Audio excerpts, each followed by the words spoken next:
ప్రసంగి గ్రంథము 7వ అధ్యాయం 29 వచ్చిన చదువుతాను. 29 ఒకటే సెంటెన్స్.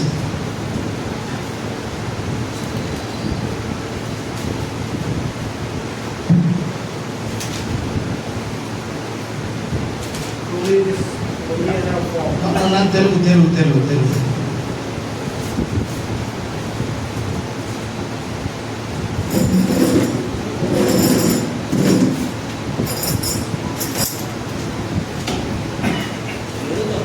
ప్రసంగి 7:29 అన్న.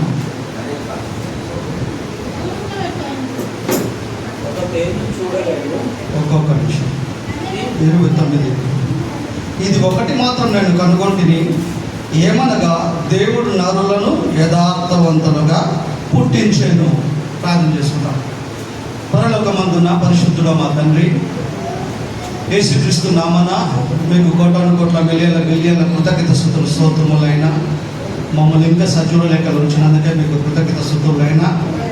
మా బ్రతుకు మా జీవితాన్ని మార్చే మీ మాటలని నైనా మనసు పెట్టి మేము విని ధ్యానించి వాక్య ప్రకారం బ్రతకడానికి సహాయం చేయమని మీ కుమారుడు మా రక్షకుడైన క్రీస్తు పేరిట ప్రార్థిస్తున్నాం తండ్రి.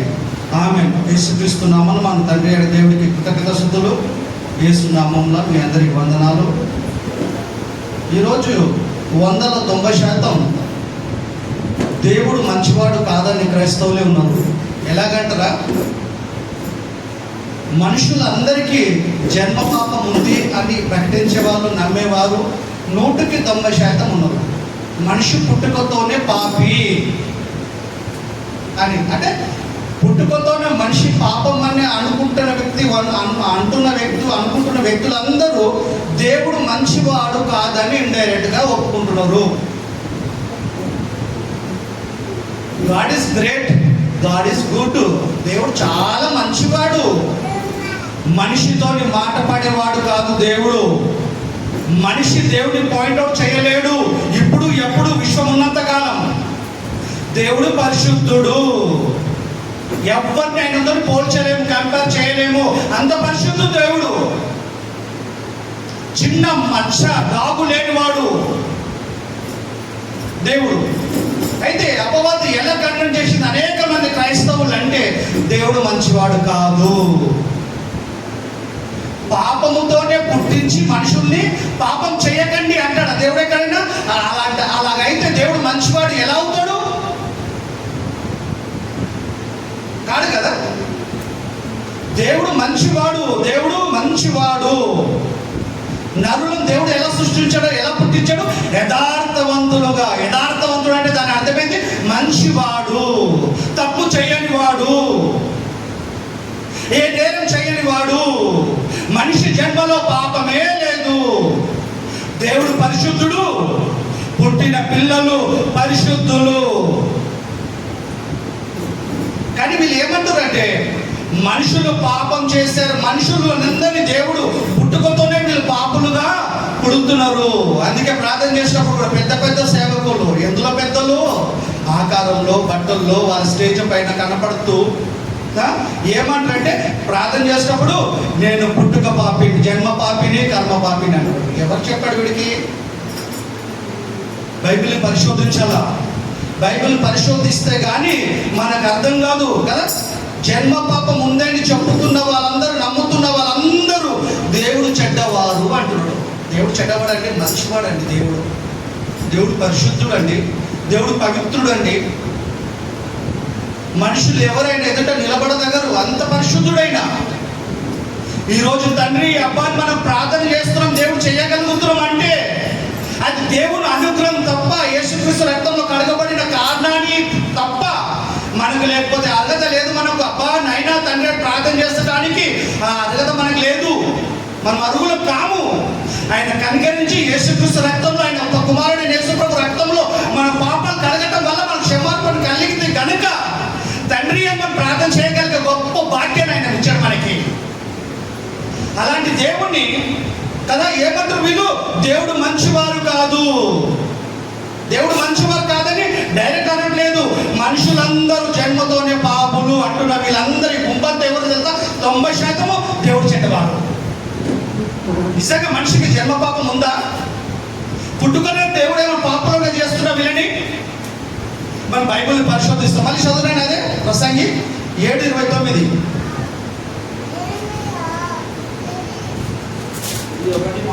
ఇది ఒకటి మాత్రము నేను కనుగొంటిని, ఏమనగా దేవుడు నరులను యథార్థవంతులుగా. ఏం తెలియదండి పిల్లలకి, వాళ్ళని పాపులని ఎలా అంటాం మనం? దేవుడు పరిశుద్ధుడండి, దేవుడి నుండి వచ్చేది కూడా పరిశుద్ధమే. గర్భఫలము దేవుడిచ్చు బహుమానము, గిఫ్ట్ అండి. ఈ రోజు నిజంగా సంతానం కలగడానికే భార్య భర్తలే కారణం. దేవుడి ప్రభావం ఏమి లేదు, దేవుడి ఇన్వాల్వ్ అవసరం లేదు అనుకుంటే పిల్లలందరికీ ఉండేవాళ్ళం. దేవుని అనుగ్రహమే ఉంది కావాలా సంతానం కలగడానికి. మనం మేము డిసప్పాయింట్ అవ్వద్దు, కొద్ది కాలమైన లేట్ అయినా మనకి ఇస్తాడైనా. పిల్లలు లేరని చెప్పి నిరుత్సాహపడాల్సిన అవసరం లేదు, పిల్లలు గురించి చెప్పి గర్వించడానికి అవసరం లేదు. మనం భక్తిగా ఉండాలి, పిల్లల్ని భక్తిగా పెంచాలా కదా. ఇది ఒకటి నేను కనుక్కున్న, దేవుడు నరులను యథార్థవంతులుగా పుట్టించాడు. ఆయన యథార్థవంతుడు, పుట్టిన పిల్లలు కూడా యథార్థవంతులు. ఏం తెలుసండి పిల్లలకి? అలాంటి పిల్లల్ని జన్మ పాపులు అనడానికి లేక ఎంత ధైర్యం వీళ్ళకి. అపవాదులని మాయ చేసేసింది, వాక్యం అర్థం కాకుండా చేసింది. 90% వందలో మనుషులంతా పాపులు పాపులు పాపులు. ఎందుకైనా పాపులు మనుషులను మీరు జన్మ పాపం ఉందంటారు అంటే ఆదాము అవ్వ పాపం చేశారు కనుక ఆ పాపం కంటిన్యూ పిల్లలకు వచ్చేస్తుంది అని చెప్తారు శాస్త్రం కదా. వైద్య శాస్త్రం ప్రకారంగా బ్లడ్లో పాపం స్టోరేజ్ కాదు. తల్లిదండ్రులకు రోగం ఉంటే పిల్లలకు వస్తుంది, కానీ తల్లిదండ్రుల పాపము పిల్లలకు రాదు. పాపం చేసిన వాడే పాపి, నేరం చేసిన వాడే నేరస్తుడు అవుతాడు. తండ్రి నేరం చేస్తే కుమారుడు నేరస్తుడు కాదు, తల్లి నేరం చేస్తే కుమార్తె నేరస్తుడు కాదు. తల్లి పాపి అయితే తండ్రి పాపి అయితే పిల్లలు పాపులు కాదు. పాపలకు పుట్టినా వాళ్ళు పరిశుద్ధులే. వాళ్ళు పుట్టడానికి వాళ్ళు మాత్రమే కాదు కారణం, దేవుడు కారణం కనుక దేవుడిచ్చే బహుమానము పరిశుద్ధమైనది.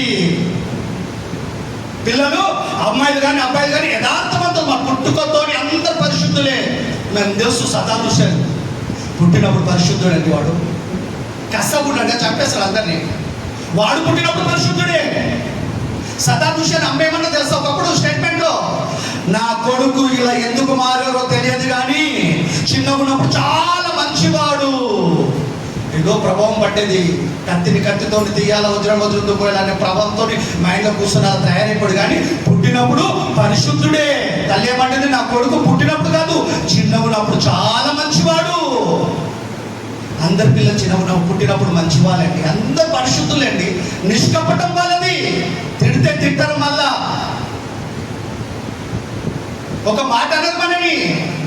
చేతులు సాపంగానే ఆప్యాయంగా పిల్లలు వచ్చేస్తారు మన దగ్గర. కపటం లేదు, కన్నింగ్ లేదు, మన దగ్గర కట్టే కదా కఠినత్వం లేదు వాళ్ళకి. లాజిక్ తెలిపే పిల్లలకి పిల్లవాడిని వచ్చేస్తారు. ఎందుకు? దేవుడు పరిశుద్ధుడు, దేవుడు ఇచ్చిన బహుమానాలు పరిశుద్ధులు.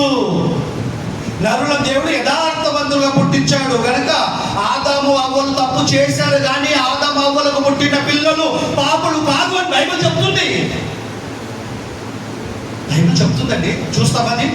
ఆదికాండం 4వ అధ్యాయం 1వ వచనం. ఏ తల్లి అనే ఈ మాట ఉపయోగిస్తుందో ఉపయోగించదు, కానీ అందరికీ తల్లి. ఈరోజు శాస్త్రవేత్తలు పరిశోధనలో ఏం తెలియదని తెలుసా? ప్రపంచంలో అందరూ ఒకే స్త్రీతోని, ఒకే స్త్రీ వల్ల అందరికి ఒకే తల్లి స్త్రీ అంట. ఒకే స్త్రీతో పుట్టాడు. అందరూ ఒక అమ్మ నుండే బయటకు వచ్చారంట. అంటే అమ్మ దగ్గరికి పోయాడు పరిశోధన, కానీ నాన్న దగ్గరికి పోలే. ఇంకా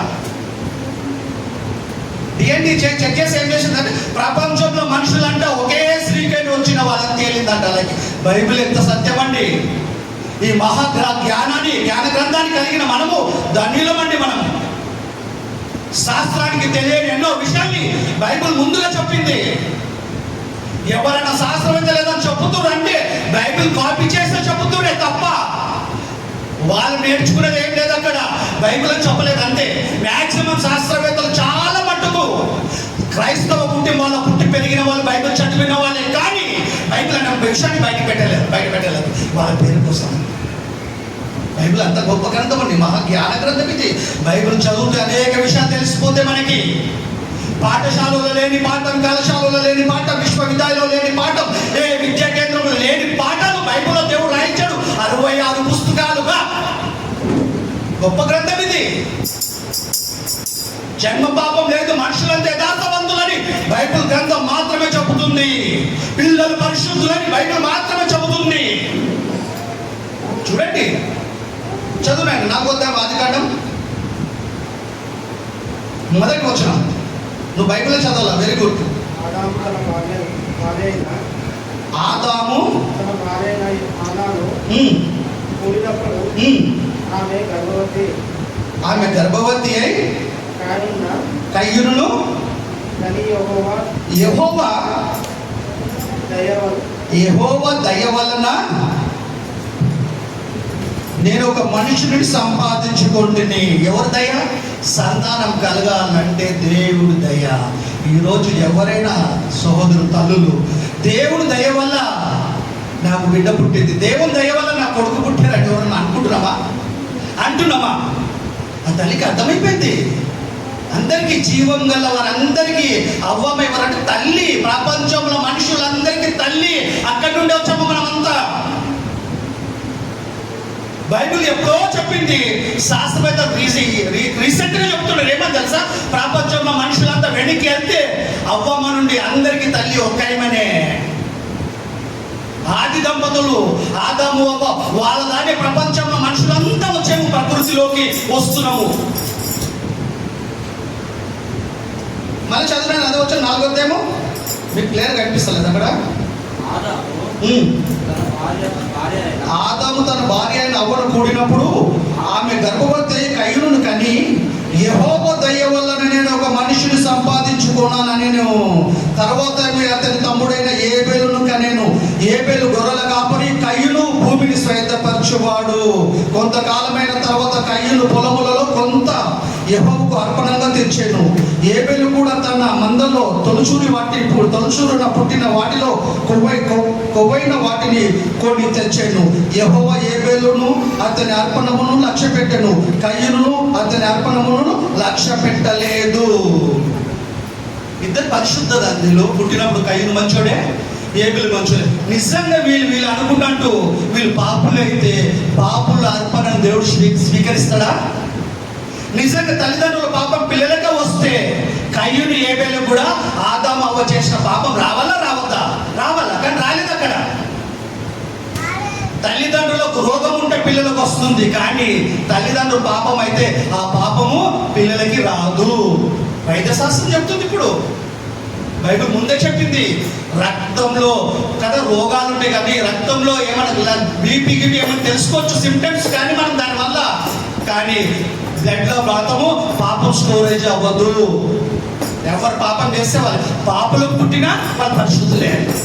ఎందుకంటే ఆ జన్మనిచ్చింది, ఆ నిర్మాణం ఇచ్చింది, ఆ బహుమానం ఇచ్చే దేవుడు కనుక, దేవుడు పరిశుద్ధుడు కనుక దేవుడు ఇచ్చిన పిల్లలు పరిశుద్ధులు. వాళ్ళు ఏ కులానికి చెందిన, ఏ మతం చెందిన వాళ్ళైనా నరులందరినీ దేవుడు యథార్థవంతులుగా సృష్టించాడు. వీళ్ళిద్దరు సృష్టించాడు. ఆ కయ్యూను ఏబేలు ఇద్దరు కలిసి దేవుడికి అర్పణను ఇయ్యడానికి వెళ్ళారు. దేవుడు ఏం చేశాడు? ఏబేలు అర్పణను స్వీకరించాడు, కయ్యూను అర్పణ స్వీకరించాడు. కోపం వచ్చేసింది. అందుకే మనం కానుకలు సమర్పించేటప్పుడు కూడా ఏదో ఫార్మాలిటీ కోసం కాదు, మన మనసు, మన బ్రతుకు దేవుడికి నచ్చాలా. కానుకలు మాత్రమే కాదు, దేవుడికి ఏం నచ్చాలా?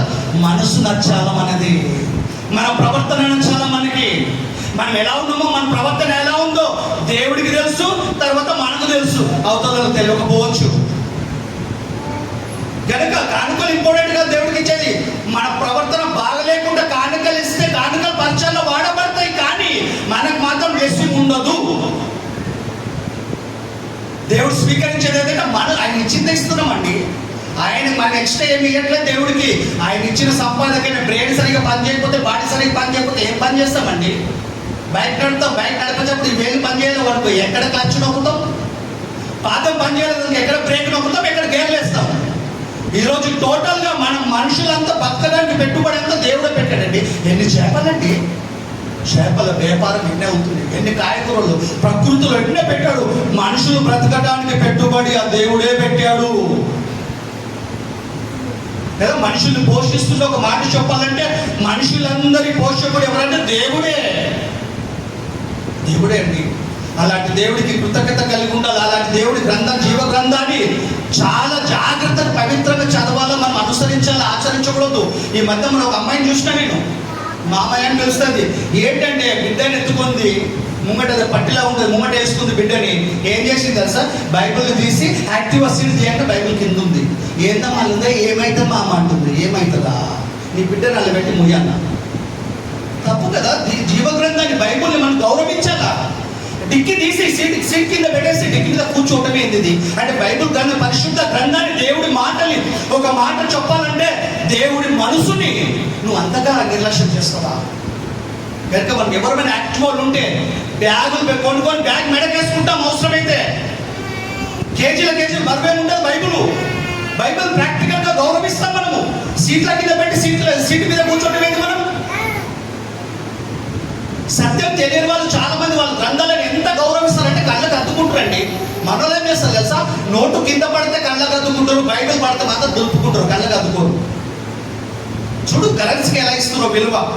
అందుకే బైబిల్ గ్రంథాన్ని చాలా గౌరవించాలి. మనం ఎక్కడ పడితే అక్కడ పెట్టకూడదు. మంచి మన నెమ్మదిగా కూల్ మైండ్తోనే బైబిల్ మనం చదవాలి, అర్థం చేసుకోవాలి. ఎమోషనల్ ఉండకూడదు. పార్లమెంట్ కోసం చదవద్దు.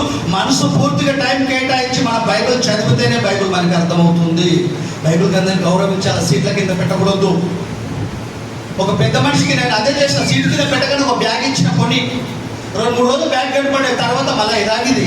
ఇక ఎన్నిసార్లు చెప్పిన అంతేనా వదిలిపెట్టి ఏం చేస్తాం? చెప్పటంటే మన పని పిల్లలు చేతులు అనుకున్నట్టు అనుకోవాలి. ఆ నిర్భరాలు నేను పోను చదువులేనా? ఇది నాకు వచ్చిన చదువు ఇందాక ఆదికాండము.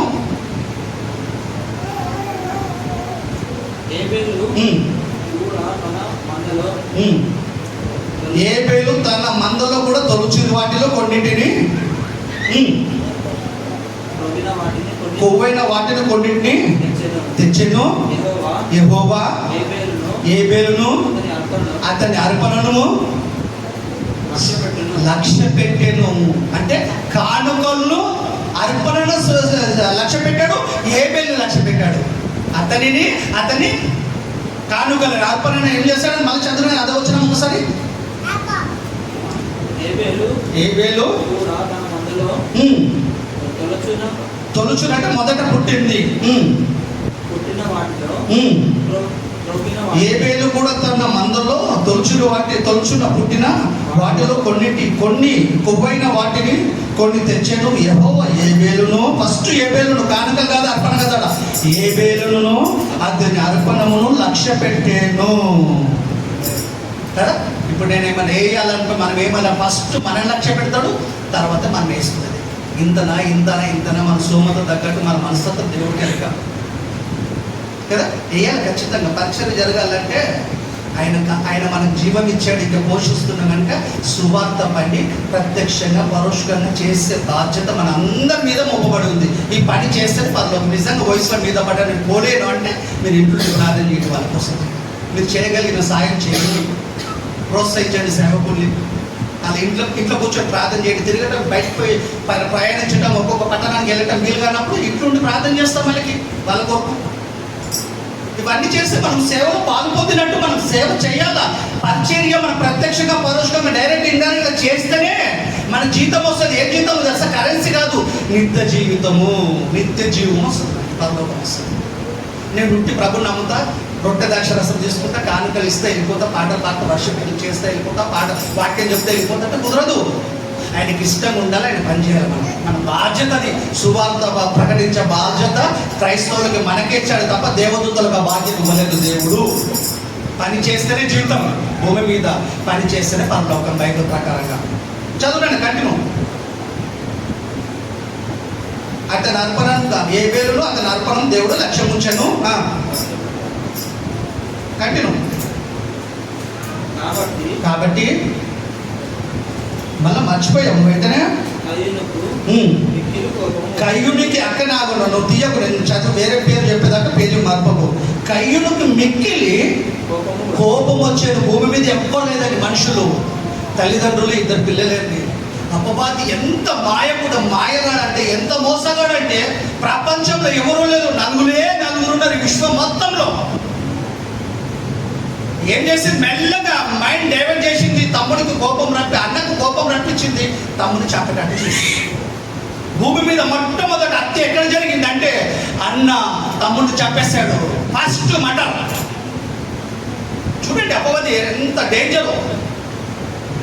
స్నేహితుల మధ్య గొడవ పెట్టడం ఆశ్చర్యంగా ఉంది, సొంత అన్నదమ్ముల మధ్యనే పెట్టారు. పోనీ ఇంకా చాలా మంది ప్రజలు ఉన్నారా కదా, మీడియా ఉందా, మొబైల్స్ ఉన్నాయి ఏమన్నా, సినిమా థియేటర్లు ఉన్నాయి ఏమన్నా, ఇవన్నీ చూసి కయ్యం చెడిపోయినారనడానికి ఏం లేదు. అన్నిటికీ మూలకుడు కారకుడు అపవాది ఉన్నాడు వాడు భూమి మీద. వాడు ఏం చేశాడు? తమ్ముడికి మెల్లగా ట్యాబ్లెట్ వేస్తాడు. అన్నకు మీ తమ్ముడు అర్పణ దేవుడు స్వీకరించాడు, నీకు స్వీకరించలేదు. ఏంటి? కోపం వచ్చింది. మిక్కిలి కోపం అంటే చాలా కోపం వచ్చింది నీకు. మిక్కిలి కోపం వచ్చును. అతడు తన ముఖము చిన్నబుచ్చుకుని, ముఖం చిన్నగా అయిపోయింది. ఏ తప్పు చేసేవాడు? ఏ తప్పు చేయనప్పుడు నీ ముఖం ఎందుకు చిన్నబుచ్చాలా? ఎందుకు కోపం రాలా? తమ్ముడు కదా, నీ రక్త సంబంధి కదా, నీ తర్వాత పుట్టినవాడు కదా, ఆ తమ్ముడి మీద నీకు ప్రేమ ఉండాలి. కానీ ఎందుకు నీకు కఠినత్వం వచ్చింది? తమ్ముడిని చంపాలనే ఆలోచన నీకు ఎందుకు వచ్చింది? అపవాదికి ఎందుకు వెల్కమ్ చెప్పావు నువ్వు? అపవాది చోటు ఎందుకు ఇచ్చావయ్యా? కయ్యును పుట్టినప్పుడు పరిశుద్ధుడమే, నీ తమ్ముడు పరిశుద్ధుడే. మీ అమ్మ అయ్య తప్పు చేశారు ఎప్పుడో తెలుసా? పుట్టినప్పుడు. నేను చేసినప్పుడు కాదు, వాళ్ళు పండు తిని తప్పు చేశారు. వాళ్ళకు పుట్టారు, వాళ్ళు పాపులే, కానీ వాళ్ళకు పుట్టిన మీరిద్దరు మీరు పరిశుద్ధులు, మీరు పవిత్రులు. ఎందుకు అపవాదికి మీరు చోటించావు నువ్వు? ముఖం చిన్నపుచ్చుకొనగా యెహోవా కయ్యూనుతో నీకు కోపమేలా దేవుడు మందలిస్తుండండి. దేవుడు మందలించినప్పుడైనా తప్పైపోయింది తండ్రి నన్ను క్షమించు అని అంటే బాగుండేది. కానీ అపవాది కయ్యూని మనసు కఠినత్వం చేసేసింది. చిన్న విషయం ఇక్కడ ఏం జరగలే. ఈయన అర్పణ స్వీకరించాడు, ఈయన అర్పణ స్వీకరించాడు. కయ్యూని ఇష్టపడ్డాడు, కయ్యూని అర్పణను ఇష్టపడ్డాడు అని మనం అనుకుంటాం. కానీ ఏబేలుని ఇష్టపడ్డాడు, కయ్యూని అర్పణ ఇష్టపడలేదు. కయ్యూని ఇష్టపడలేదు కనుక కయ్యూనికి ఏమొచ్చింది? ఏబేలు మీద కోపం వచ్చింది. కోపం వచ్చి తమ్ముని చంపడానికి ధైర్యం చేస్తాడు. అప్పుడు దేవుడు అంటుడు, నువ్వు ఎలా నీ ముఖం చిన్నపుచ్చుకున్నవి? చదువునేనా? నీవు సత్క్రియ అంటే మంచి పని, వాక్యానుసర పని, సత్క్రియ చేసిన ఎడలా తల ఎత్తుకుంటావు. నువ్వు మంచి పని చేస్తే తల ఎత్తుకుంటావు, నువ్వు చెడ్డ పని చేస్తే తల ఎత్తుకుంటావు. అప్పుడైనా ఇప్పుడైనా నువ్వు మంచి పని చేస్తే సత్క్రియ చేస్తే తల ఎత్తుకుంటావు కదా. నువ్వు ముఖం చిన్నపుచ్చుకోవాల్సిన పరిస్థితి ఎందుకు వచ్చింది కయ్యూను నీకు? నేను పుట్టినప్పుడు నేను పరిశుద్ధుడిగా పుట్టించిన, నువ్వు ఎందుకు ఇలా అయిపోయావు? సత్క్రియలు చేసిన ఎడలా సత్క్రియ చేయని ఎడల, నేను మంచి కట్టించాలి వచ్చేది చెప్పు. సత్క్రియ చేయని ఎడల వాకిట కోపము పొంచి ఉండు. నువ్వు వెయిట్ చేస్తుందంట, శత్రువులు వెయిట్ చేస్తున్నాడు. ఎక్కడ? బయట. వాకిట అంటే బయట. కయ్యూనులో పాపం లేదు. పాపం ఎక్కడుంది? బయట ఉంది. కయ్యూనులో పాపం లేదు, పాపం ఎక్కడుంది? బయట ఉంది. కయ్యూను పరిశుద్ధుడే, ఏబేలు పరిశుద్ధుడే. మళ్ళీ ఇద్దరు అర్పణను తీసుకెళ్లారు. పాపల అర్పణను స్వీకరించాడు. ఆదాము అవ్వల పాపం వచ్చిందంటే ఏబేలు కూడా రావాలి, కయ్యూను కూడా రావాలి. మళ్ళీ ఏబేలు అర్పణ ఎందుకు స్వీకరించాడు? పాపల అర్పణ స్వీకరిస్తాడు దేవుడు? స్వీకరించాడు. ఎందుకంటే ఆయన పరిశుద్ధుడు. మనం కూడా స్వీకరించడైనా. అందుకే మన పాపానికి క్షమాపణ కలగడానికి, నివారణ కలిగించడానికి తన కుమారుడిని యేసుక్రీస్తుని లోకానికి పంపించి ఆయన రక్తంలో మన పాపాలు కడిగాడు కనుక స్వీకరించాడు. చదువునేనా? నీ ఎడల మళ్ళీ కొద్ది చదువు పైకి. నువ్వు సత్క్రియ చేయని ఎడల వాకిట పాపము పొంచి ఉండును. పాపం బయట ఉంటుంది. ఫస్ట్ అపవాది గారు ఏం చేస్తాడంటే ఆలోచన పెడతాడు. ఫస్ట్ ఆలోచన వేస్తాడు, ఆలోచనను అప్డేట్ చేస్తాడు. అప్డేట్ చేసేటప్పటికి దాని తీవ్రత పెరిగిపోయేటప్పటికి ఏమైపోతాడంటే మనిషి హత్య చేస్తాడు. ఫస్ట్ ఆలోచన ఎక్కడ వేస్తుందంటే మైండ్ వస్తుంది. ఫస్ట్ మొలకేస్తాడు, విత్తనం వేస్తాడు. తర్వాత మెల్లమెల్లగా డెవలప్ చేస్తాడు. అప్పుడు క్రియారూపంగా ప్రాక్టికల్గా నేరం చేస్తాడు. అందుకే అన్నిటికన్నా ముఖ్యంగా హృదయాన్ని కాపాడుకోమంటాడు. హృదయం అంటే గుండె కాదు, వాడి కదా బ్లడ్ని పంప్ చేసేది. అసలు హృదయం అంటే ఏంటంటే ఆలోచన. మంచి కానీ చెడు కానీ ఆలోచన ఇక్కడ పుడుతుంది. దేవుడికి వ్యతిరేకంగా ప్రవర్తించాలన్నా, అనుకూలంగా ప్రవర్తించాలా, ప్రతికూలంగా ప్రవర్తించాలన్న ఆలోచన ఇక్కడ వేస్తుంది. అపవాది ఇక్కడే వేస్తుంది. కనుక నువ్వు సత్క్రియ చేసిన ఎడల, చెయ్యని ఎడల వాకిట పాపం పొంచి ఉండును. నీ ఎడల దానికి వాంఛట కోరిక కలుగుతుందంట. పాపం ఎవరైతే చేస్తారో, అపవాదికి ఎవరైతే చోటిస్తాడో వారి విషయంలో అపవాదికి పాపానికి ఏం కలుగుతుందంటే కోరిక, వాంఛ కలుగును. నువ్వు దానిని ఏలుదువు. ఇద్దరు ఒకటైపోతారు. పాపము కయ్యూను ఒకటైపోయాడు. అంతసేపు పాపం బయట ఉంది, ఇప్పుడు కనెక్ట్ అయిపోయాడు. వైఫై కనెక్ట్ అయినట్టు పాపం కనెక్ట్ చేసేసింది అపవాది. కనెక్ట్ అయినందుకు ఏమైపోయాడు? ఇప్పుడు సిగ్నల్ మంచిగా వచ్చింది, తమ్ముడు లేపాడు. ఇక చదువు నేను. కయ్యూను తన తమ్ముడైన హేబెలుతో మాట్లాడాను.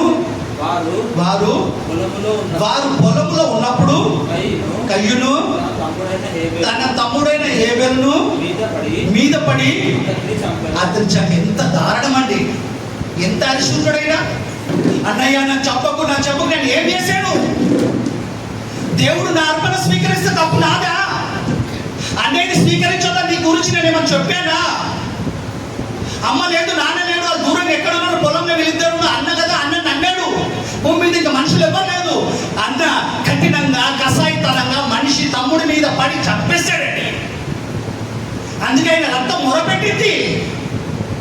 దేవుడా, నా తమ్ముడు ఎలా నన్ను అన్యాయంగా నా అన్న నన్ను చంపేస్తుండోనే మొరపెట్టాలి, ఇంకేం పెడతాను మొర? నేల నుండి ఆయన రక్తం మొరపెట్టింది. అంటే దారుణంగా తమ్ముడిని అన్న చంపేశాడు. చంపేటట్టు చేసింది దయ్యం. అందుకే అన్నదమ్ముల మధ్య ఏ గొడవలు పెట్టుకోదైతే గొడవలు వచ్చినా సమాధానం పడవల్ల. చిన్నోడు సమాధానం పడకపోయినా పెద్దోడిని సమాధానం పడి ఒకటిగా ఉండాలి, కానీ మనం గొడవలు పడదు అస్సలు. ఇది దయ్యం లక్షణం. ఇవన్నీ అపవాది ట్రిక్కులు. ఇవన్నీ మనకు చంపటానికి, మనకు నెమ్మది లేకుండా చేయటానికి, దేవుడికి దూరం చేయడానికి, దేవుడి మనసులో స్థానం లేకుండా చేయటానికి, పరలోకాన్ని మిస్ చేయటానికి అపవాది చేస్తుంది. ఇదంతా మనకి సొంత తమ్ముడండి, రక్త సంబంధిని. కయ్యూను తన తమ్ముడి మీద పడి చంపేశాడండి. ఎంత అరిశుంటాడండి తమ్ముడు కదా. ఏంతో చెప్పాడో తెలియదు, మన బండెత్తేసాడా, ఇంకేం చేశాడా తెలియదు మనకి కదా. ఎంత దారుణం అండి. తమ్ముడిని కళ్ళలో చూస్తూ ఆ తమ్ముడిని చంపుతే ఏంటండి? మనిషి మనసు అంత కఠినమైపోతుంది. అపవాది అలా చేస్తుందండి. కొన్నిసార్లు మనకు తెలియకుండానే చిన్న విషయం కోసం కఠినంగా గొడవ పడతాం, నోటికి వచ్చింది మాట్లాడతాం. అవతల మాట్లాడినప్పుడు మన మనసు గాయమవుతుంది, మనం మాట్లాడినప్పుడు అవతల మనసు కూడా అలానే గాయమవుతుంది. అందుకే ప్రభు చెప్పాడు, నా నిమిత్తం చెడ్డ మాటలు తిట్టినా మీరు సంతోషపడండి, తిట్టకండి మళ్ళీ తిరిగి.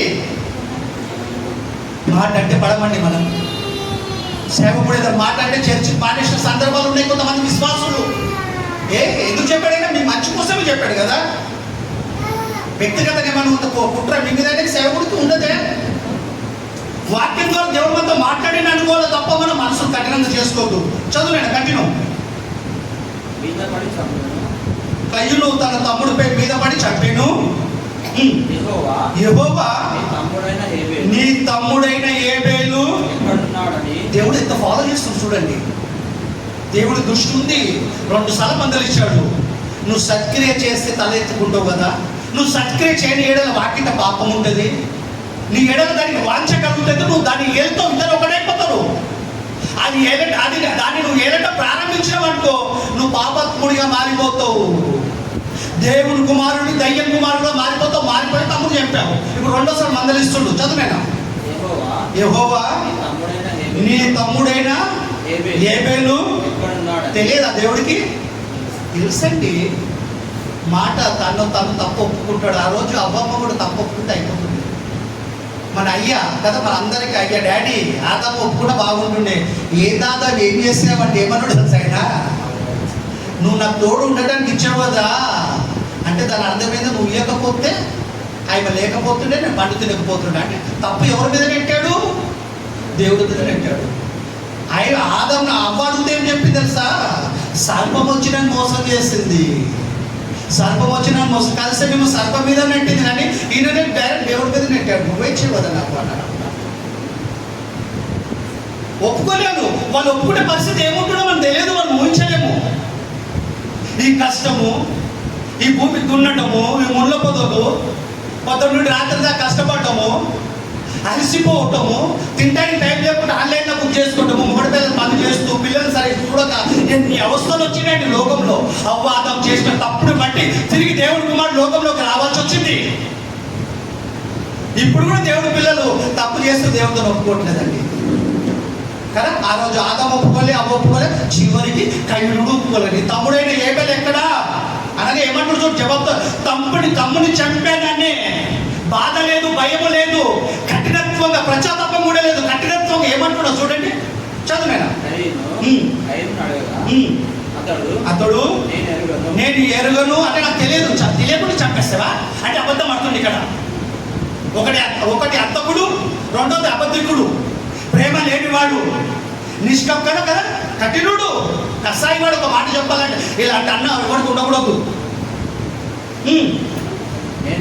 నేను ఎరుగను నా తమ్మునికి నేను కాపలవాడనా. దేవుడికి ఎదురు మాట్లాడుతున్నాడు వీడు. ఏ మనిషి? ఓ మనిషికి మనిషి వ్యతిరేకంగా మాట్లాడితే బాగుంటుంది. ఒక మనిషితో ఒక మనిషి శత్రుత్వం ఉంటే మరో చోటుపై బతుకుతాము. ఓ ప్రాంతం లేకపోతే ఇంకో ప్రాంతం విశాలం ఉంది ప్రపంచం.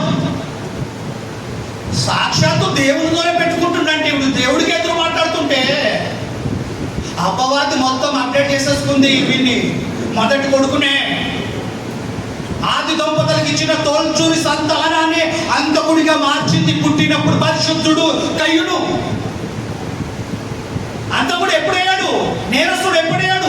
పాపి ఎప్పుడయ్యాడు? పాపం చేసి పాపి ఏడు, నేరం చేసి నేరస్తుడు, నేరమేడు, అంతే చేసి అంతకుడు అయ్యాడు. అప్పటిదాకా పరిశుద్ధుడే. పుట్టుకతో పాపి కాదు, కయ్యూను పుట్టుకతో పాపి కాదు, ఏబేలు పాపి కాదు, ప్రపంచంలో ఏ మనుషులు పుట్టుకతో పాపలు కాదు. ఎందుకంటే నరులని దేవుడు యథార్థవంతులుగా పుట్టించాను. కయ్యూను అన్నాడు అండి. ఎవరన్నాడు? సామ్యులు అన్నాడు. సామెతలు కదా, దావీదు కుమారుడు అని రాసిన మాట. ఏమని? మహాజ్ఞాని అయిన సొలొమోన్ మహారాజు ఎలాంటి స్టేట్మెంట్, ఎలాంటి తీర్పిచ్చాడంటే రాజు, రెండోది న్యాయమూర్తి. ఒక బిడ్డ చచ్చిపోయిన తర్వాత ఇద్దరు తల్లులు వచ్చి నా బిడ్డ అని కొట్టినప్పుడు ఫస్ట్ జడ్జ్మెంట్ ఆయన పీక్ అయిన తర్వాత ఏం ఎలా ఇచ్చాడు తెలిసి ఎవరికి అర్థం కాలేదు. చాలా మంది దీన్ని కాపీగా చేసి పిక్చర్లలో సీరియల్లో పెట్టారు. ఒక కత్తి తీసుకొచ్చి ఆ బిడ్డ 2 ముక్కలు చేయమన్నాడు. నిజంగా చెప్పలేదు, అది నిజం బయటికి లాపట్టని చెప్పాడు మహాజ్ఞాని సొలొమోన్ మహారాజు. దేవుడు అంత జ్ఞానాన్ని ఇచ్చాడు. 2 ముక్కలు చేసి ఇద్దరికి సగం ఇచ్చాడంటే ఒరిజినల్ తల్లి ఒప్పుకోలేదు, డూప్లికేట్ తల్లి ఏమంటుంది తెలుసా? దిశ 2 ముక్కలు చేసినట్టు. ఎందుకంటే దాని బిడ్డ లేదు, దీని బిడ్డ ఉండదని. అమ్మ అసలు ఒరిజినల్ తల్లి ఏమైంది? ఇలాంటి జడ్జిమెంట్ అంటే న్యాయస్థానాలు లేనప్పుడు, రాజ్యాంగం లేనప్పుడు సొలొమోన్ మహారాజు ఎలాంటి తీర్పిచ్చాడంటే ప్రపంచంలో అందరూ అవాక్కైపోవాలా. చెప్పినప్పుడు అందరూ ఆశ్చర్యపోయి ఉంటారు, బిడ్డ నరకపోయిందని. తర్వాత అర్థమైపోయింది వాళ్ళకి, అమ్మ ఇంత మహాజ్ఞాని అయినా. అవునండి, ఆ జ్ఞానే చెప్తున్నాడు. ఏమన్నా తెలుసా? దేవుడు నరులను యథార్థవంతులుగా పుట్టించాడంటే ఈ 90% అజ్ఞానులు ఏమంటున్నారో తెలుసా? మా నరులందరూ పాపులే అంటున్నారు వీళ్ళు. సొలొమోను కంటే జ్ఞానులే వీళ్ళు. ఆలోచించాలి. కనుక జన్మపాపం ఎవరికి లేదు. ఇంకా జన్మపాపం ఉందానికి మనస్తత్వాలు కలిగి ఉంటే మనమైన మనసు మార్చుకోవాలా, లేకపోతే దేవుని చెడ్డవాళ్ళుగా చేసిన వారు మోతాం. కానీ నువ్వు చదువునైనా నా తమ్ముడికి నేను కాపలవాడనా అనేను. అప్పుడైనా నీవు చేసిన పని ఏమిటి? తమ్ముని చంపుతావా? దరిద్రుడా, తమ్ముని చంపేస్తావాడు. దయ, కనికరం, ప్రేమ, ఆప్యాయత ఏం లేదండి. రక్త సంబంధం అని కొంతమంది లోకంలో కూడా అండి ఆస్తి పాసుల కోసము భయంకరంగా శత్రువులుగా కొట్లాడుకునే అన్నదమ్ములు ఉన్నారు. తల్లిదండ్రులు నిర్లక్ష్యం చేసేవాళ్ళు ఉన్నాడు. ఈ నెల నువ్వు చూడు అమ్మని, ఈ నెల నేను చూస్తా. ఏ అమ్మ నాన్న పంచుకుంటారు బిడ్డ? మీ అందరినీ చూశారు కదండి తల్లిదండ్రులు. మీరు మాత్రం తల్లిదండ్రులు చూడలేకపోతారు. అందరు కాదండి, కొన్ని కుటుంబాలు ఉన్నాయి దరిద్రంగా. క్రైస్తవులే మళ్ళీ పేరుకి నామకర్తలు, దేవుళ్ళ క్రైస్తవులు కాదు. చదువునా? నీవు చేసిన పని ఏమిటి? నీ తమ్ముని రక్తము ఒక స్వరము నేలలో నుండి నాకు మొరపెడుతుంది. చంపొద్దండి, హత్య చేయొద్దండి, రక్తం మొరపెడుతుంది. అన్నేగా చెప్పాడు కదండి. ఏమన్నా పగలు ఉన్నాయి అన్నదమ్ముల మధ్య కదా, ఏం లేదు కదండి. ఏమి లేకపోయినా తన అర్పణ స్వీకరించాడు. తమ్ముంది తనని స్వీకరించలే కోపంతో, మిక్కిలి కోపంతో తమ్ముని చెప్పాడు. దేవుడు మందలిస్తుంటే కూడా కదా, చంపక ముందు మందలిచ్చాడు, అక్కడ మనసు మార్చుకోలేదు. చంపిన తర్వాత మందలిచ్చినా ఏం చేశాడు, ఒప్పుకోవట్లేదు. అక్కడ నా తమ్ముడు నేనే చెప్పాడు, నువ్వు చంపించాడు కూడా అంటే అనట్లేదు. మన దేవుడు చెప్పినప్పుడు ఆపొచ్చు కదా, ఆపొచ్చుగా. దేవుడు ఆపడం అనేది జరిగేది అర్థమైందా. అతని నెమ్మది స్థలం ఏమేలికి, కానీ ఫస్ట్ పరదేశిపోయింది ఆయన్నే. అయితే ఏ నేరం జరిగినా, ఏ తప్పు జరిగినా, మంచి చెడు తెలుసుకోగలిగే బుద్ధి జ్ఞానం మనకి ఇచ్చాడు కనుక ఏం జరిగినా ఆపడైనా చూస్తుంటాడు అంతే. నిజంగా ఆ రోజు చెట్టు పెట్టకపోయి ఉంటే, ఆ ఫలాల కోసం చెప్పకపోయి ఉంటే ఆదాము గొప్పతనము, అవ్వ గొప్పతనము బయటపడేది. మనకి పడకపోతుండే, పెట్టినందుకు తెలిసింది వీళ్ళు ఆజ్ఞ అతిక్రమించిందని. ఫెయిల్ అయిపోయారు, దేవుడు పెట్టిన పరీక్షలో ఫెయిల్ అయిపోయారు అవ్వాదాములు. చెట్టు ఏంటో నేరం కాదు, చెట్టు వేసాడు, అది తింటే కారణం ఏంటో రిజల్ట్స్ ఏంటో కూడా చెప్పాడైనా. చెప్పకుండా సీక్రెట్గా పెట్టలేడైనా. చెప్పిన తర్వాత కూడా మాట మీరారు. ఆజ్ఞ అతిక్రమించి పాపం చేసిన ఆది దంపతులకు దేవుడు సంతానం ఇచ్చాడు. ఒకటి కయ్యూను, రెండోది ఏబేలును. కయ్యూను ఏబేలును చంపేటట్టు చేసింది అపవాది. పుట్టినప్పుడు ఇద్దరు పరిశుద్ధులే, యథార్థవంతులే. తర్వాత నేరస్తుడయ్యాడు, పాపి అయ్యాడు, అంతకుడు అయ్యాడు. తర్వాత చూసుకుంటాం. కీర్తనల గ్రంథము 127 3వ వచనం.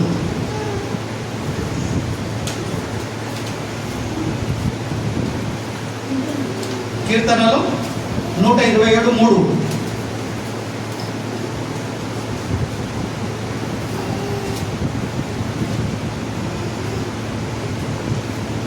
కుమారులు యెహోవా అనుగ్రహించే స్వాస్థ్యము, గర్భఫలము, దేవుడిచ్చు బహుమానము. గిఫ్ట్ అండి, గిఫ్ట్ బహుమానము దేవుడిచ్చాడు.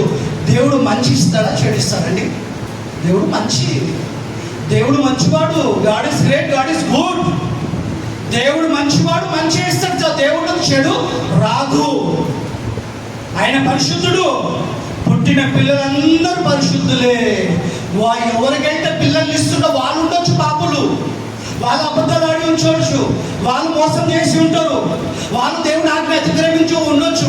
వాళ్ళ గర్భాన్ని దేవుడు పిల్లల్ని ఇస్తుందంటే వాళ్ళు పాపులు కనుక పిల్లలు పాపులని కాదు అక్కడ అర్థం.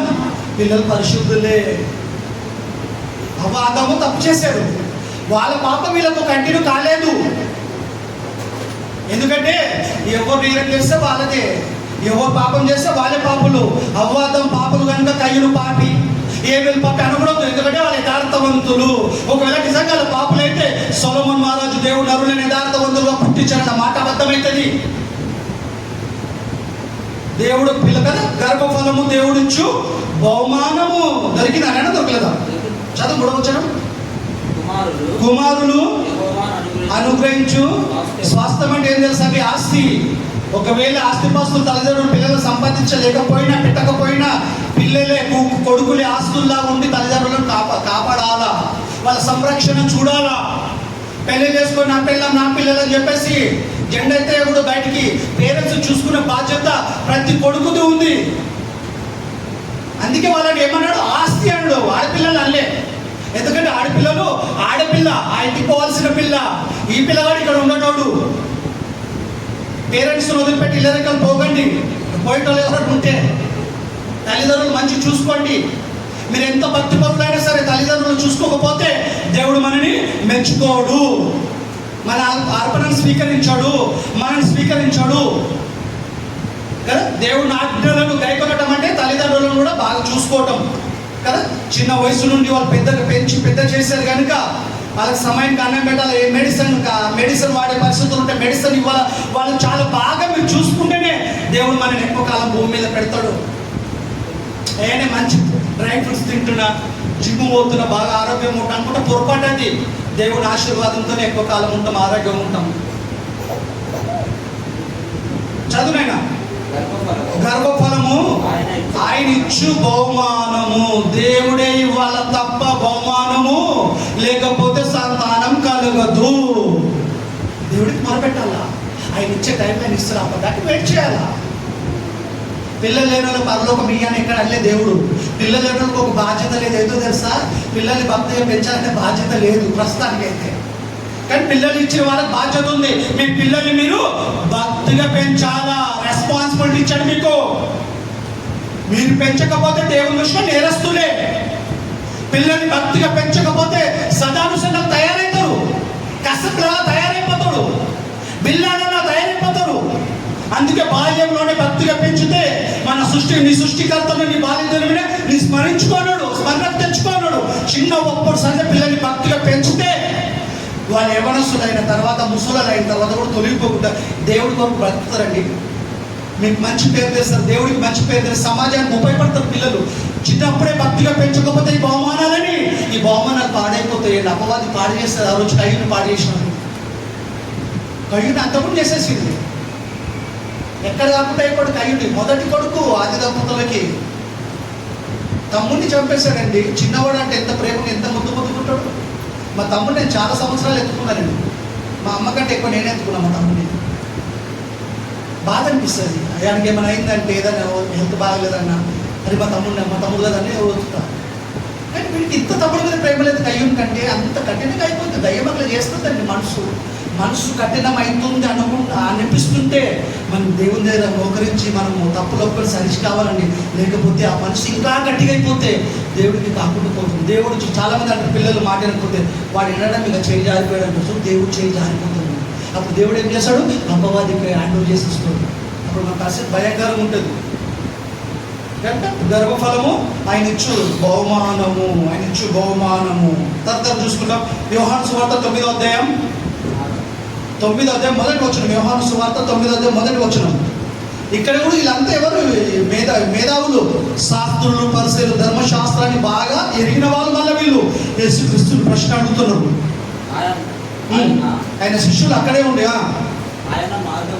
ఆయన మార్గమున పోచుండగా పుట్టుగుడ్డి అయినా పుట్టినప్పుడు సంత గుడ్డివాడు. వీళ్ళకు డౌట్ వచ్చింది, ఇప్పుడు గుడ్డివాడు పుట్టడానికి ఎవరు కారణము? చూడండి, ఎవరు కారణము? ఒక మనుషుడు కనపడేను. ఆయన శిష్యులు బోధకుడా వీడు గుడ్డివాడై పుట్టుటకు ఎవడు పాపము చేసేను. ఆయన అనేక విషయాలు చెప్తే వాళ్ళకి ఎక్కలేదు. కానీ ఏమెక్కిందో తెలుసా? దేవాలయం పడగొట్టండి, 3 దినాలు లేపుతాను. అది ఎక్కడానికి సొలొమోను కట్టిన మందిరం పడగొడితే లేపుతాడు ఆయన. అన్ని ఏదో మోపులు ఆయన మీద సిలువ ఎక్కినప్పుడు అదే మాట అన్నారు ఎక్కించి. అదే అర్థం కాదు. కానీ ఇది మాత్రం పనికి మాల మాటలన్నీ అర్థమవుతున్నాయి. ఆయనకి అడుగుతున్నారు ఏమని, ఎలాంటి ప్రశ్న చూడలేదు. వీడు గుడ్డివాడుగా పుట్టుటకు ఎవడు పాపము చేసేను? చదువునైనా వీడి కన్నవాడా? వీళ్ళ కోసం ఎలా చూసారా? మనమైతే అన్ని గుచ్చుకుచ్చి అడుగుతాము. వేసుకొని టైం వేస్ట్ చేయడు. ఎందుకంటే ఆయన తక్కువ టైం 33.5 సంవత్సరాలు ఉండాలా. ఇంచుమించు 30 సంవత్సరంలో బోధ మొదలు పెట్టాడు. 3.5 సంవత్సరాలు 3.5 కదా ఇయర్స్ పరిచయం చేశాడు ఆయన. మనలాగా ఆయుష్కాలం ఎక్కువ ఇయ్యలేదు దేవుడు ఆయనకి. తక్కువ కాలంలోనే ఎక్కువ పని చేసి వెళ్ళిపోయాడు. వీడి కన్నవాళ్ళ అంటే బాగుంటుంది. వీడంటే అసలు మనిషి పాపం చేయాలంటే పుట్టాలి కదండి. పుట్టకుండా మంచి చేయడు. వాళ్ళ ప్రశ్న ఎట్లుంది చూడండి, చదువునేది. వీడు గుడ్డివాడుగా పుట్టుటకు ఎవరు పాపం చేశాను? వీడి కన్నవాళ్ళ అంటే వీళ్ళ తల్లిదండ్రులు పాపం చేశాడు, వీడు చేశాడు. వీళ్ళు తల్లిదండ్రులు పాపం చేశారు, అందుకే వీళ్ళతో పుట్టాడంటే అర్థం ఉంది అక్కడ. జన్మ పాపం ఉంది అనుకుంటున్న కేటగిరీ డిపార్ట్మెంట్ అంతా వీళ్ళంతా. ఇది అప్పుడు కూడా ఉన్నారు వీళ్ళు. అంటే దేవుడు నరులను యథార్థవంతులుగా పుట్టించాడనే మాట వీళ్ళు నమ్మలేదన్నమాట. గర్భఫలం దేవుడు ఇచ్చి బహుమానం అనే మాటను వీళ్ళు విశ్వసించలేదన్నమాట. మళ్ళీ నేను అడుగుతూ యేసు ప్రభుని, ధర్మశాస్త్రం ఎరిగిన వాళ్ళు వీళ్ళంతా. వీడు గుడ్డివాడుగా పుట్టుటకు ఎవడు పాపం చేస్తాడు? వీడి కన్నవాళ్ళ అంటే ఒక వ్యక్తి గుడ్డివాడుగా పుట్టాలంటే తల్లిదండ్రులు పాపం చేస్తే వీడు గుడ్డివాడుగా పుడతాడు అనేసి వీళ్ళ నమ్మకం. కొన్ని వీడంటే వీడు పుట్టక ముందు పాపం ఎట్లా చేస్తారండి? కొంతమంది అనుకుంటున్నారు ఆ జన్మల పాపి ఈ జన్మల పాపి అని. ఆ కాన్సెప్ట్ ఇట్లా ఉందేమో మళ్ళీ వెళ్ళింది. చదువునా, వీడు గుడ్డివాడుగా పుట్టుటకు ఎవరు పాపం చేస్తారు? వీడి కన్నవాళ్ళ. ఆయన అడగగా యేసు వీడైనను వీని కన్నవాళ్ళను పాపము చేయలేదు. వీళ్ళు అనుకున్నట్టు 90% జన్మ పాపం ఉందనుకుంటాడు దళితుడు, క్రైస్తవులే, సేవకులు కూడా చాలా మంది. 90% మనుషులందరూ జన్మ పాపులే అని బోధ చేస్తున్నారండి. మండిపోతుంది అలా చూస్తుంటే. దేవుడు మంచివాడు, దేవుడు పరిశుద్ధుడు, God is great, God is good అని చెప్పవలసిన వాళ్ళు దేవుడు చెడ్డవారు అని చెప్తున్నారు వీళ్ళంతా. 90%. దేవుడు చెడ్డవాడా? దేవుడు పరిశుద్ధుడండి, పిల్లలు పరిశుద్ధులు. దేవుడు యథార్థవంతుడు, పిల్లలు యథార్థవంతులు. దేవుళ్ళలో పాపం లేదు, పిల్లలలో పాపం లేదు. పుట్టినప్పుడు పాపులు కాదు, పరిశుద్ధులు. అలాంటి పరిశుద్ధులని పాపులు అంటున్నారు వీళ్ళు. అంటే దేవుడి దృష్టిలో నేరస్తులు ఎందుకు వీళ్ళు? నేను ఆ పిల్లలు పట్టుకొని స్టార్ట్ పడేయగలరు. అది చదువునేనా? వీడా వీని కన్నవాలా ఆయనను అడగగా యేసు వీడైనను వీని కన్నవాలైనను పాపం చేయలేదు, పాపం చేయలేదు. కానీ దేవుని క్రియలు వీని యందు బయలుపరచబడుటకై వీడు గుడ్డివాడుగా పుట్టాడు. కన్నందు కనటం వాళ్ళది పాపం కాదు, పుట్టినందుకు వీడి పాపం కాదు. ఎందుకంటే వాళ్ళు కనటం పాపం కాదు. వాళ్ళకి ఇచ్చిన గర్భఫలాన్ని నేనే ఇచ్చిన, నేను పరిశుద్ధుడి. వాళ్ళకి ఇచ్చిన గర్భఫలం పరిశుద్ధమైనది, వాళ్ళ పాపం కాదు అని చెప్పేస్తారు. వీళ్ళు అనుకున్నట్టు 90% అనుకుంటే వీళ్ళు పాపే వాడు పాపే అంటుంది. యేసు అన్నాడండి? అనలేదండి. అక్కడ మహాజ్ఞాని సొలొమోను మహారాజు అన్నాడు, దేవుడు నరులను యథార్థవంతులుగా పుట్టించాడంటే సొలొమోను మాట నమ్ముతలేదు వీళ్ళు. ఇప్పుడు 90%. రెండోది పరిశుద్ధుడు, ఏ పాపం చేయని వాడు. నాలో పాపం ఉందని ఎవరు స్థాపించడానికి ఛాలెంజ్ చేశాడు ప్రపంచానికి. అలాంటి యేసు ప్రభు పరిశుద్ధిని మాట కూడా నమ్మట్లేదు. వీడు పాపం ఏంటాడు? యేసు ప్రభు అనలేదు. దేవుడి క్రియలు ఎందుకు బయలుపరచబడటానికి వీడు పక్కగా గుడ్డివాడుగా పుట్టాడు తప్ప వీడు పాపి కాదు, పరిశుద్ధుడు. పిల్లలు పాపలు కాదు, జన్మ పాపం ఎవరికి లేదు, అందరు పరిశుద్ధులమే. పుట్టినప్పుడు అందరు పరిశుద్ధులు. ఎప్పుడు నేరస్తులు అవుతున్నారు? కయ్యూను పుట్టినప్పుడు పరిశుద్ధుడు, ఏబేలు పరిశుద్ధుడు. కయ్యూను ఎప్పుడు పాపి అయ్యాడు? పాపం చేసి పాపి అయ్యాడు, నేరం చేసి నేరస్తుడు, హత్య చేసి అంతకుడు అయ్యాడు, అబద్ధకుడు అయ్యాడు, దేవుడు దూరం అయ్యాడు. దేవుడు 2 సార్లు మందలిచ్చాడు. హత్య చేయకముందు మందలిచ్చాడు, హత్య చేసిన తర్వాత మందలిచ్చాడు. 2 సార్లు ఒప్పుకోలేదండి కయ్యూను. అందుకు కయ్యూను తయారైపోయాడు. ఇది మనకు లెసన్ కావాలి. కయ్యూలా ఉండదు. అన్నదమ్ముల మధ్య ప్రేమ ఉండాలి, మనకి తల్లిదండ్రుల మధ్య ప్రేమ ఉండాలి, అక్క చెల్లెల మధ్య ప్రేమ ఉండాలా కదా, సహోదరుల మధ్య ప్రేమ ఉండాలా, సేవకుల మధ్య, సంఘస్థుల మధ్య మనం ప్రేమ కలిగి జీవించాం. మనం కయ్యూలాగా కట్టడానికి ఉండకూడదు. మనం త్వర చూసుకుంటాం మేడం. మత్తయి కీర్తనల గ్రంథము, వీళ్ళకి బేస్ ఏంటి తెలుసా? కీర్తనల గ్రంథము 51:5 వచనం. 51 అధ్యాయం 5 వచనం నెమ్మది చదువు. బెత్షెబాతో తప్పు చేస్తాడు దావీదు, పాపం చేస్తాడు. పాపం చేసినప్పుడు నాతాను ప్రవక్త వచ్చి మందలిస్తాడు, కథలాగా చెప్పి ఆ రాజుకు నువ్వేనయ్యా అని చెప్తాడు. అప్పుడు ఆయన పశ్చాత్తాపడతాడండి. అప్పుడు రచించింది ఇది.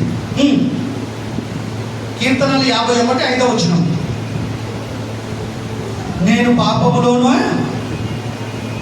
దొరకలేదు నానా, నేను పాపములోనే పుట్టినవాడను, పాపములోనే నా తల్లి నన్ను గర్భము ధరించింది. ఈ మాట బేస్ చేసుకున్నది 90% మంది.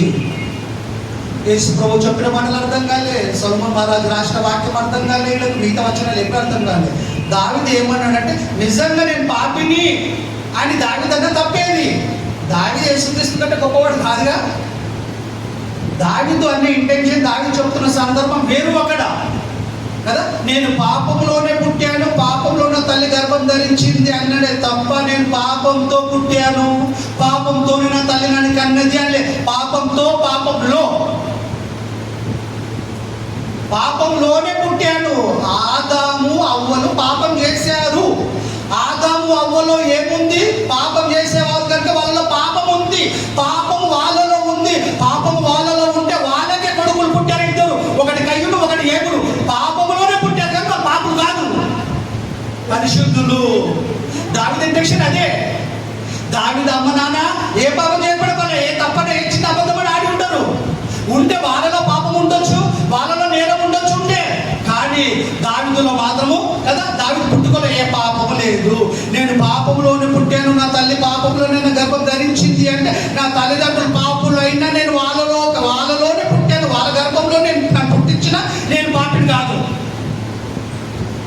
కయ్యూను కదా, ఏబేలు కదా.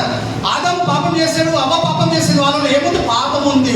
పాపం వాళ్ళలో ఉన్న దేవుడు వాళ్ళకు మొదటి కొడుకుని కయ్యూని ఇచ్చాడు, రెండో కొడుకుని ఏబేలు ఇచ్చాడు. పాపంలోనే కన్నది, కానీ మీరు పాపం కాదండి. దావీదు ఇంటెన్షన్ అదే. అది ఇంకా క్లియర్గా అర్థం కావాలంటే మీకు ఈ మాట చూడాలి. ఇప్పుడు రోమీయులకు రాసిన పత్రిక 5వ అధ్యాయము 12వ వచనం.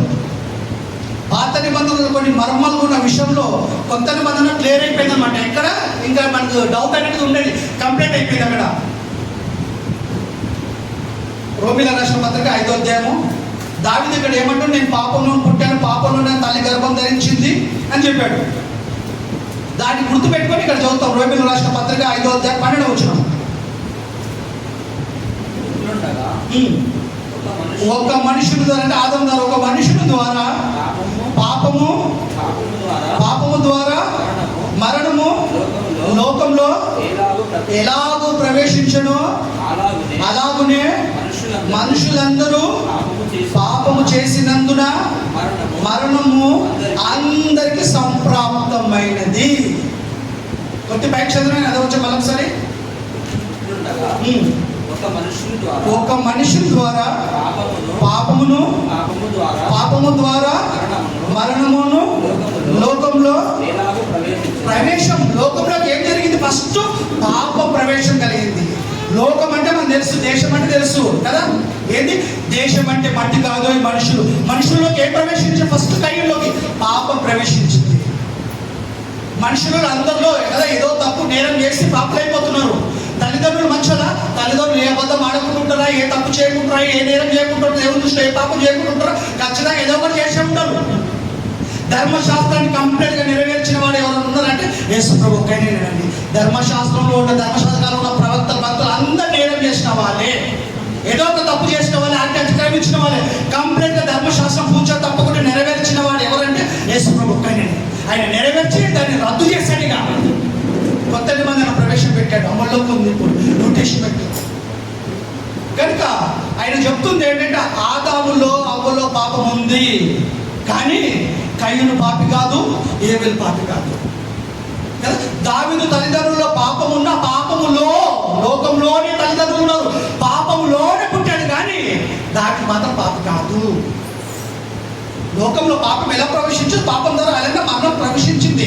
అదే లోకంలో దావీదు తల్లిదండ్రులు, అందరి తల్లిదండ్రులు దేవుడు గర్భఫలాన్ని ఇస్తారు. వాళ్ళలో పాపం ఉంది, కానీ పుట్టిన వాళ్ళు మాత్రము పరిశుద్ధులు. దావీదు ఇంటెన్షన్ అది. అంతే తప్ప నేను పాపినట్టు కాదు. అక్కడ నేను పాపంతోనే పుట్టాను, నా తల్లిదండ్రులు పాపులు, నేను పాపులు అనలేనా? నిజంగా ఆదాము పాపం చేశారు, వారిలో పాపం ఉంది. వారిలో పాపం ఉన్నప్పుడు ఆ పాపం నిజంగా పిల్లలకు ట్రాన్స్ఫర్ అయ్యి ఇట్లా ఉంటే ఏబేలు అర్పణ స్వీకరించాడు దేవుడు. పాపల మనమే ఉన్నదైనా అలాంటప్పుడు అర్పణ ఎట్లా తీసుకుంటాడు? ఇద్దరు పరిశుద్ధులే. పాపం చేసి పాపి అయ్యాడు తప్ప పాపం చేయకపోతే పరిశుద్ధుడు. కయ్యూను కూడా, కయ్యూను పరిశుద్ధుడే, ఏబేలు పరిశుద్ధులే. మనుషులందరూ పుట్టుకతోని పాపులు ఎవ్వరు కాదు. అందరూ దేవుడు ఇచ్చు గర్భఫలం, దేవుడు యెహోవా అనుగ్రహించు గర్భఫలం పిల్లలు. కనుక మనం అందరం పరిశుద్ధులమే. ఒక మాట చూడండి, లూకా సువార్త 11:11. తల్లిదండ్రులు మంచో కాదు చెడ్డోలని చెప్పడానికి దేవుడు యేసుతో ఒక చక్కని మాట ఉపయోగించాడు ఇక్కడ. లూకా సువార్త, ఏ తల్లిదండ్రులైనా యేసుప్రభు అంత మంచోళ్ళు కాదు ఎవరైనా సరే, ప్రపంచం ఆది నుండి ఇప్పటి వరకు. లూకా సువార్త 11:11.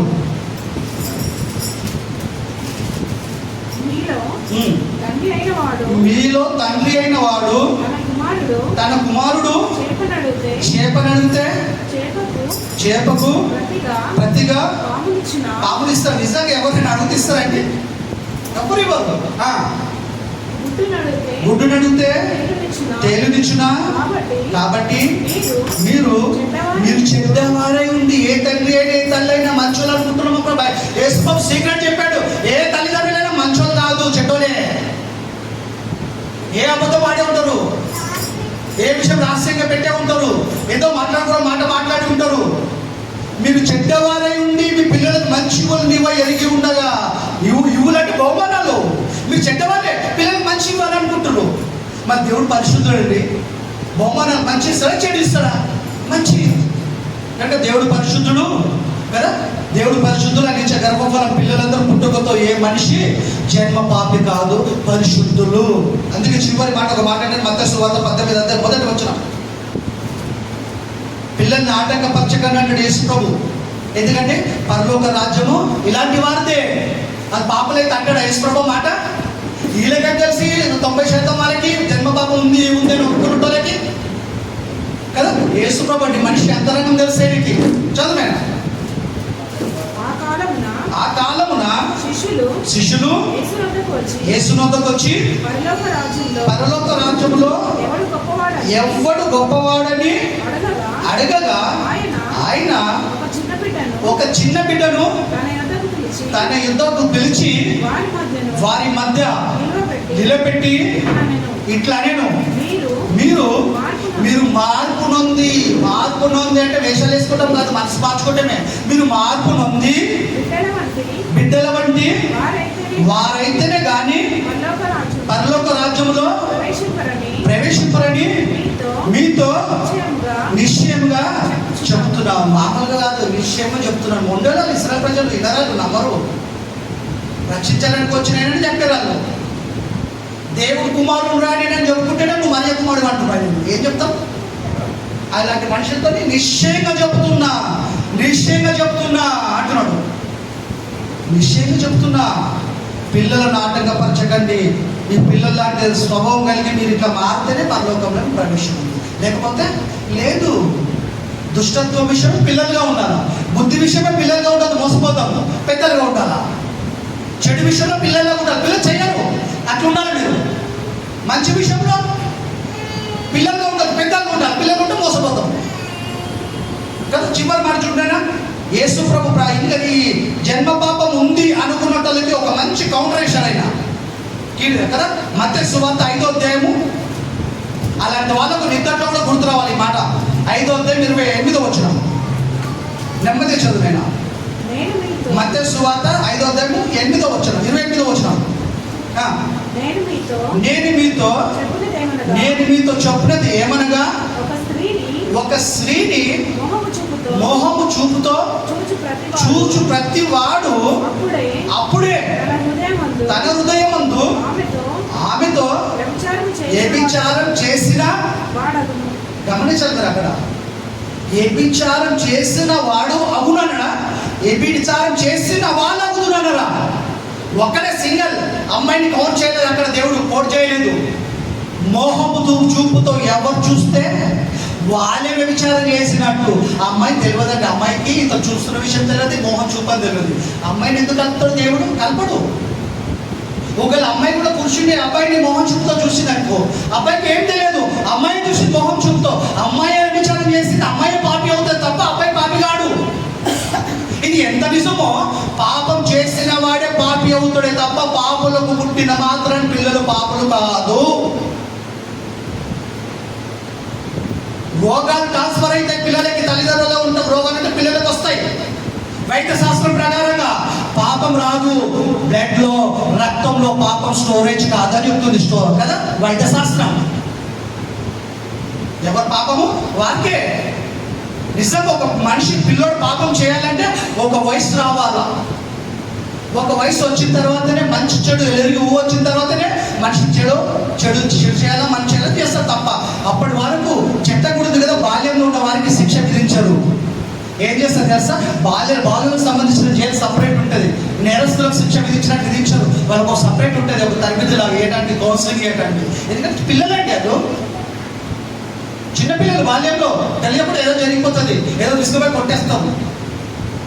నిజంగా పెద్ద విషయం అయితే లోపల తీసుకుపోయేస్తారు, కానీ నేరస్తుల శిక్ష విధించరు.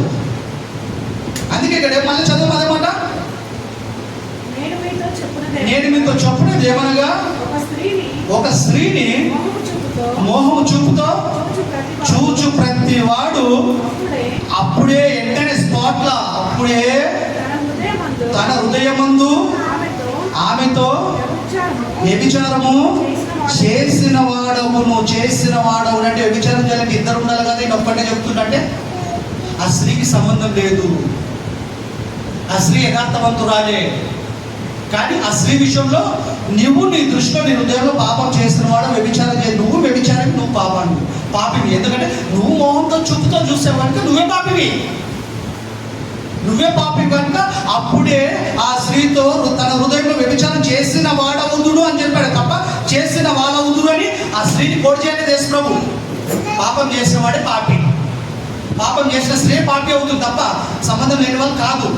ఇది ఎంత నిజమో పాపం చేసిన వాళ్ళే పాపులు అవుతారే తప్ప పాపులకు పుట్టిన పిల్లలు పాపులు కాదు. మళ్ళీ వాళ్ళు పాపులు ఎప్పుడు అవుతారు? పాపం చేస్తే పాపులు అవుతారు. అప్పటిదాకా పరిశుద్ధులే వాళ్ళు, అప్పటిదాకా పరిశుద్ధులే. ఈ వాక్యాన్ని దేవుడు దీవించుకున్నాక యేసు క్రీస్తు నామమున మీ అందరి వందనాలు.